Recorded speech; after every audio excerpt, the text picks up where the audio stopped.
Olá, sejam bem-vindos aqui ao Mental Chip, o podcast onde o conhecimento dobra a cada informação. No episódio de hoje, avançamos em Empresas Feitas para Vencer, de Jim Collins, para entender como empresas excelentes encaram fatos duros sem perder a confiança na vitória. Os links para o livro e para a lista completa de obras analisadas no canal estão na descrição. Se este conteúdo agregar valor para você, considere compartilhar com alguém e curtir o episódio. Para a gente entender bem essa ideia, vamos quebrar ela em partes. Primeiro, vamos descobrir a história surpreendente por trás desse paradoxo. Depois, a gente vai ver como os grandes líderes usam isso para criar culturas de honestidade. Em seguida, vamos analisar um caso clássico do mundo dos negócios que mostra o que acontece quando essa lição é ignorada. E por fim, a gente junta tudo para ver como essa mentalidade cria uma determinação que não se abala.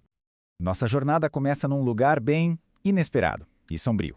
Não é numa sala de reunião, mas na brutalidade de um campo de prisioneiros de guerra. É lá que a gente conhece o almirante Jim Stockdale, o oficial americano de mais alta patente no infame Hanoi Hilton, durante a Guerra do Vietnã. A experiência dele nos ensinaria uma das lições mais profundas sobre liderança e, claro, sobrevivência.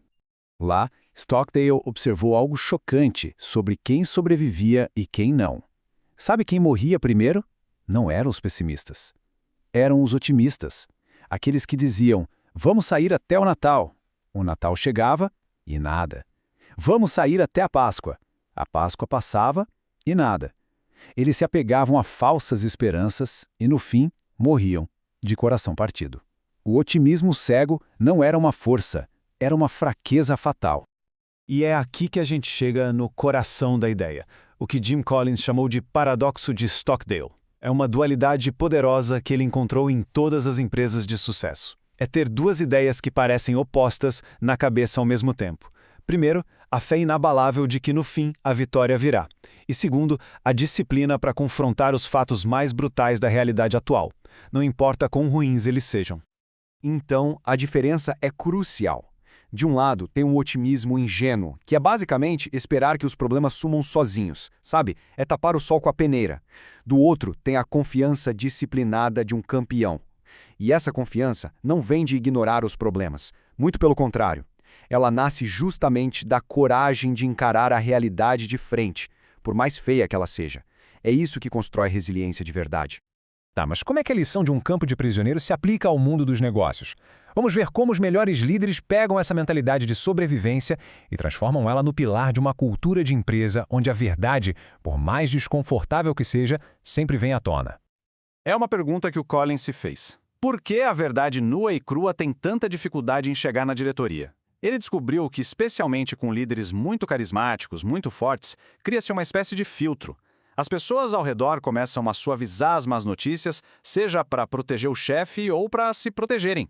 O resultado? Uma bolha perigosa de desinformação lá no topo. Então, como é que se fura essa bolha?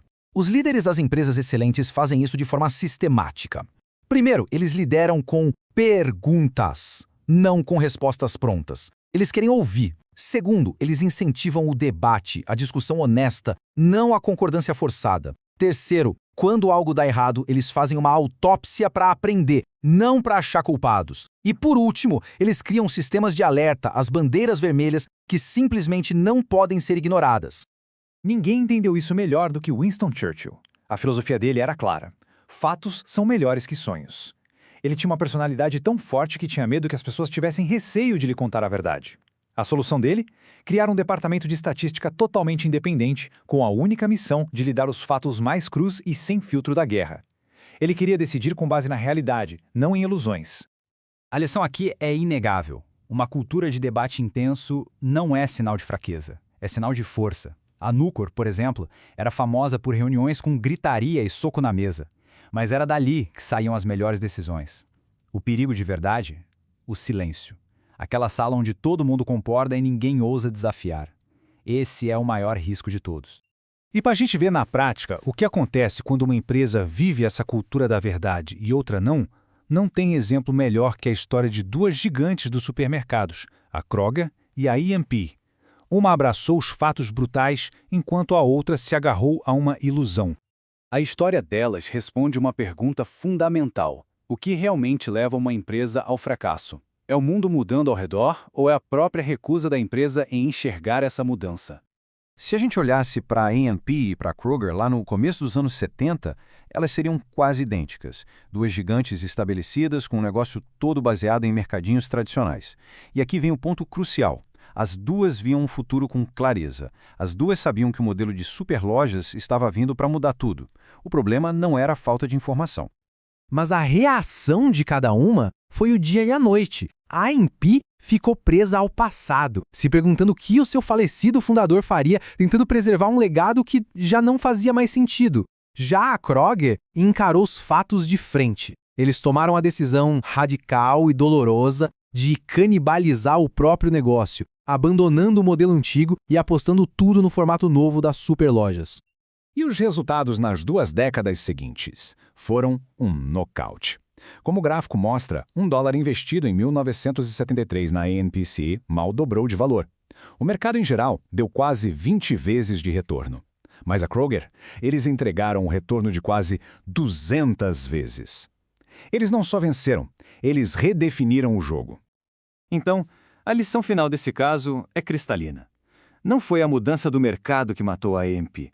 Foi a recusa da liderança em aceitar a realidade. Os fatos raramente são o que mata uma empresa. As ilusões que a diretoria conta para si mesma, essas sim, são fatais. Mas encarar os fatos é só metade da batalha. Isso nos leva a outra face do paradoxo que é tão crucial quanto. Como é que se pega esses fatos brutais e se transforma eles não em desespero, mas em uma determinação inabalável de vencer? E é importante entender, não estamos falando de fé cega, tá? É uma fé disciplinada. É sobre focar implacavelmente naquilo que pode ser controlado. As próprias ações, a disciplina, as respostas.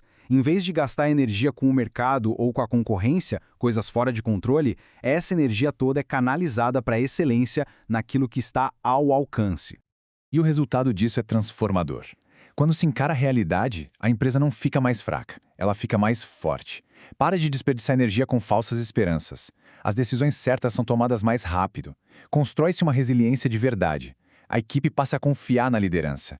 E quando um obstáculo real é superado, o impulso que se cria é poderoso. É literalmente transformar a adversidade em vantagem. Esse princípio de encarar os fatos brutais é a base de tudo. É o alicerce de rocha sobre o qual todo o resto é construído. E uma vez que se tem essa força que vem da verdade, aí sim é possível dar o próximo passo que vamos explorar em breve. Encontrar uma clareza estratégica simples e persegui-la com um foco implacável. Neste episódio, vimos que excelência não é negar a realidade, mas enfrentá-la com coragem e disciplina. Empresas vencedoras encaram os fatos mais duros sem abrir mão da convicção no sucesso final. Este foi o Mental Ship, onde o conhecimento dobra a cada informação. Este podcast foi desenvolvido com o apoio de ferramentas de inteligência artificial, a partir do conteúdo original do livro analisado, com finalidade exclusivamente educativa.